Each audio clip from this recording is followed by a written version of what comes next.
All right, 2:02 on this Memorial Day Monday afternoon. Knicks, the big-time theme. We've chatted about it for the better part of the last 4 hours after their Game 3 victory last night in Indianapolis over the Pacers. Let's welcome aboard right now CP the Fanchise, KnicksFanTV, creator of knows this team backwards and forwards. Hey, CP, thanks for the time this afternoon. Appreciate it, brother. Mark, always a good time talking with you on the fan, man. Hope you're doing well. Doing well, doing better after that comeback last night, CP. I got to be honest with you. Watching it with my boys when they were down 20 in the second quarter, I didn't necessarily think the theme of today's show would be what it was. Yeah, likewise, man. You know, especially watching how these guys just almost seem like they let go of the rope by halftime, and the Pacers were just clicking on all cylinders, just absolutely bullying the Knicks with, blitzing style offense. I thought they had a lot of help from the Zebras as well. But you know what? It's just interesting, the emotions riding into this game, the nerves from Knicks fans worldwide, especially what happened in Games 1 and Game 2. It just speaks to the passion of this fan base. But what a gritty comeback win for them. You know, CP, I want to ask you, because we've talked about it a lot, the defense and really the bench. Delon Wright, Landry Shamet. You think what they provided Thibodeau and the Knicks coming off the bench last night, do you think that's repeatable?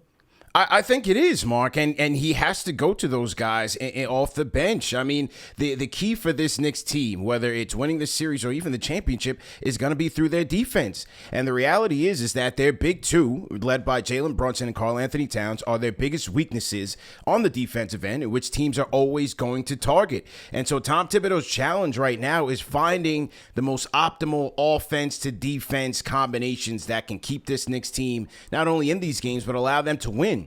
But what we saw there, especially in that second half, when Jalen Brunson was beset by foul trouble, Landry Shamet, Delon Wright, and Deuce McBride gave them energy and gave them defense. What I like about guys like Delon Wright, Mark, is that he's 6'5", he's a big guard, has wingspan, he can pick you up from 94 feet, and his skill set is getting into passing lanes, anticipating passes, getting those deflections and those steals.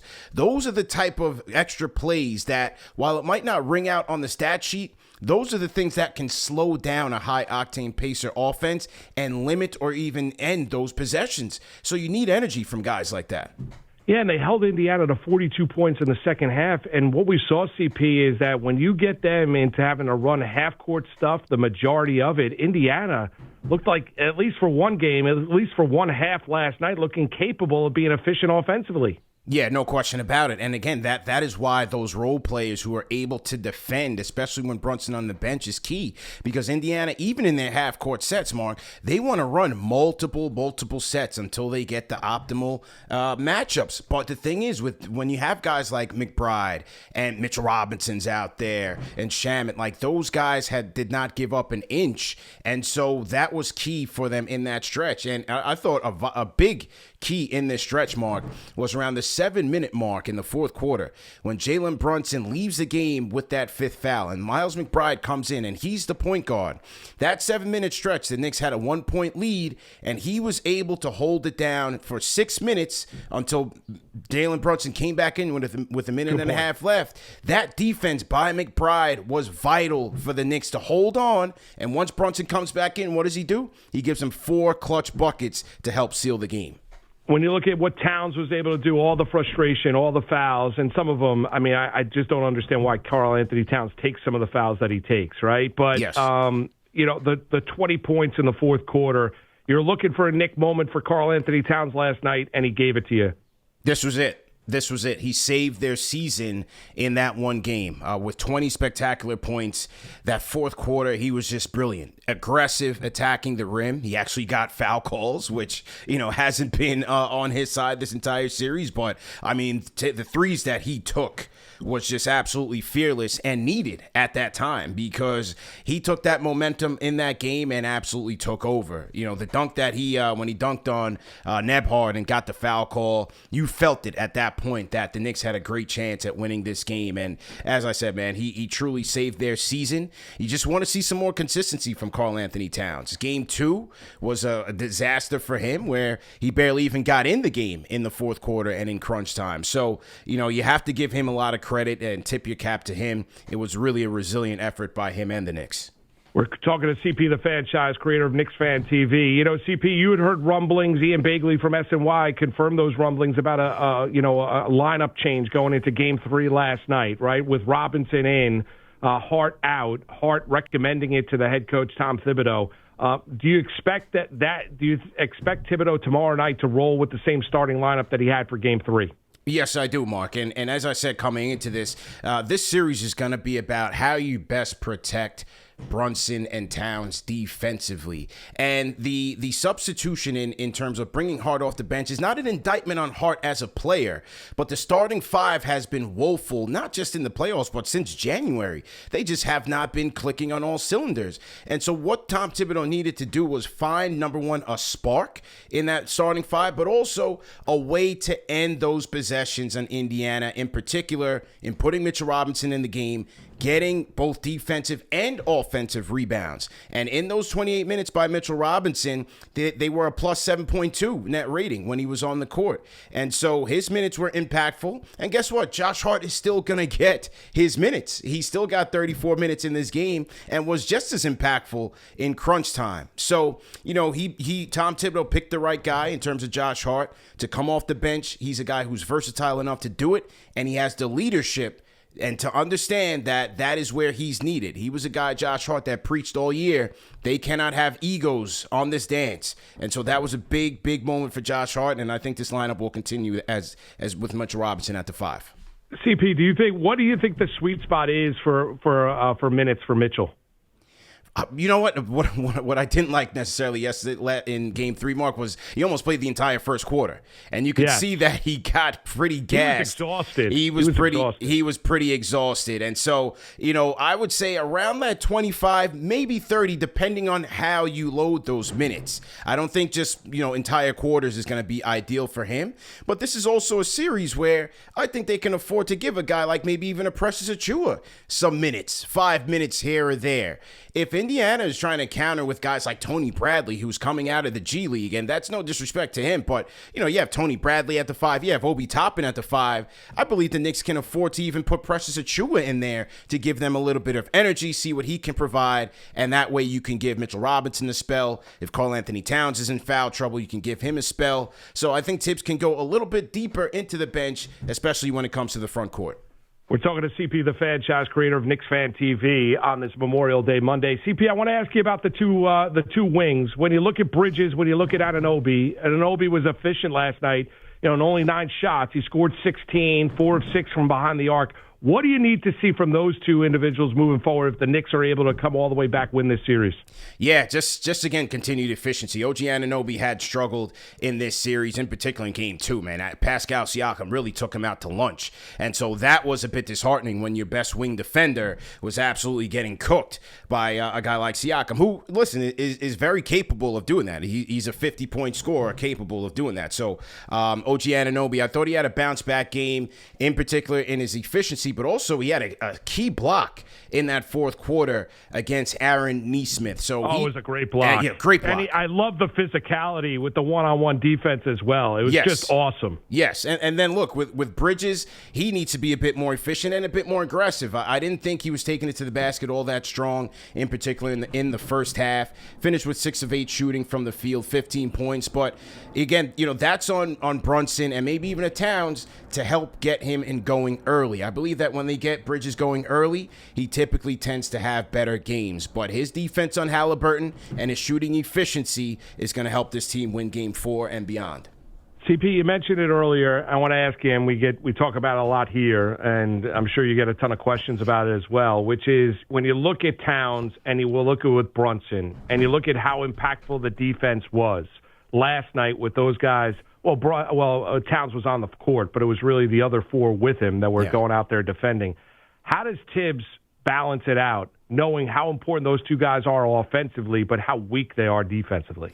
Yeah, you may have to look at a situation where you may have to stagger the two, because offensively you're not really getting the ideal two-man game or 1-2 combo that you envisioned, especially in the playoffs. They haven't really been all that great playing off of each other. And then when the two are on the court together, that compounds their defensive ability. And so you may need more situations where you're kind of staggering those guys in between the first and the second quarter and the third and the fourth quarter, where each guy can have their moment in the sun offensively, but then defensively you're a lot stronger because you don't have to worry about playing with three great defenders in 2 weeks. So that may be a strategy for the Knicks going forward, is allowing Karl-Anthony Towns to kind of shine with the second unit or supporting cast, opening the fourth, and then you come back to Brunson a little bit midway through to finish the game.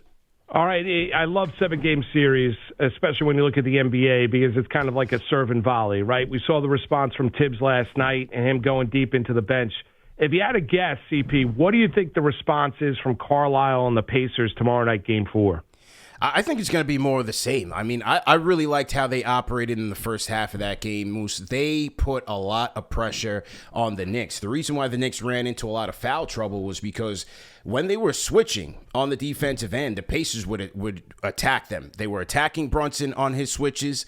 When they pulled Mitchell Robinson away from the basket on those switches, they would find guys like Miles Turner on a smaller Knick, and he was able to draw fouls. So I think they're going to continue their same offensive philosophy. Well, Carlisle did say in that press conference after Game 3, in terms of what happened to the Pacer offense in the second half, was he said the Knicks put better defenders out there, which I thought was, he's been very honest in those post-game press conferences. So, look, I think he's not wrong. Listen, we all love CP. We all love Brunson. Yeah. He's great, right? He's just some of the fouls he takes as well. Yes. Like you're saying, when he's leaving his feet, like he's got to understand he's got to stay on the court. Like right. He's not going to help this team sitting on the bench, and he's not all of a sudden going to turn into Scottie Pippen defensively. Yes.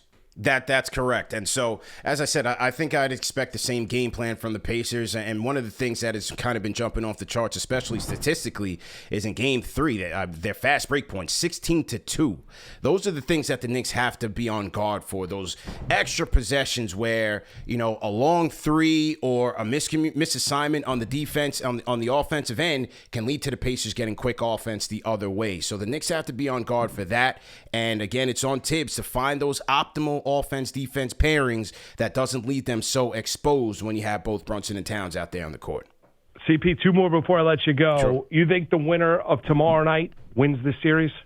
I think so. And I like this Knicks momentum. There was some footage after the game where from leadership on down, Patrick Ewing, Allen Houston, Rick Brunson. Yeah. I mean, the whole locker room was just jubilant. But look at it this way, Mark. I mean, these games have been very, very close.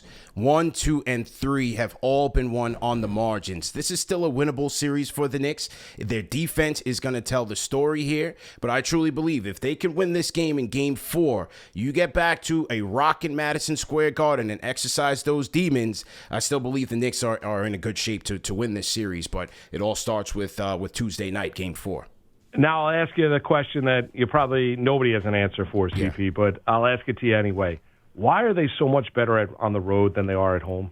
It's so interesting, man. And I've been at a lot of these home games, Mark. So I asked that question myself. I mean, I'm not blaming you, CP, but I'm just asking you, like, why? Like, they just look.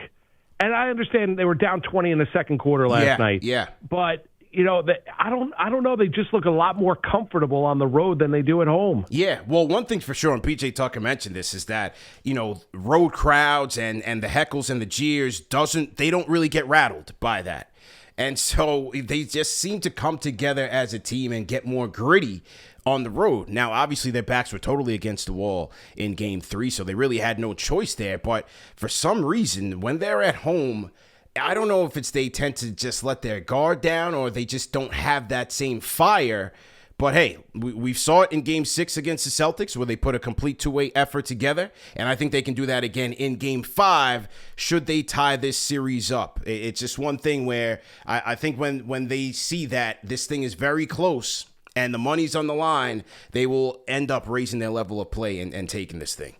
And I think they're going to win tomorrow night, CP. You got to sneak it. I think they're going to even up this series, which will be an unbelievable Game 5 back at the Garden on Thursday night. Yeah, I'm looking forward to it, man. It's nothing like Knicks playoff basketball as we near June. Yeah. Great Memorial Day here, beautiful weather here in New York, and a gritty performance by those guys in Game 3 for sure. Finally, CP, what do you have tomorrow night? Do you have anything going on with KnicksFanTV? Yes. So every game we have watch parties. We had a tremendous watch party for Game 1, actually. We had Baron Davis come in, and we did a great live show. The watch party will be at Slate NY. That's 54 West 21st Street. We'll have the doors open at 6 p.m. I will be in the building. Mark, if you want to come by, man, I got the table, man. You could be my guest. Pull up. We got the big screen stadium-style TV there at Slate. It's a great time. I might swing by after I'm done at Picks. Hey, yeah, I might swing by. Absolutely, CP. Give me a call, man. I'll have your name at the door. VIP treatment for Mark Malusis, man. I appreciate it. CP, you're the best, man. Appreciate it. Thanks for cutting out some time for us this afternoon, and love what you're doing with KnicksFanTV, and we'll get you on again soon, all right? Always a pleasure, Mark. Thanks for the inspiration, man, and have a great week. You got it. You as well.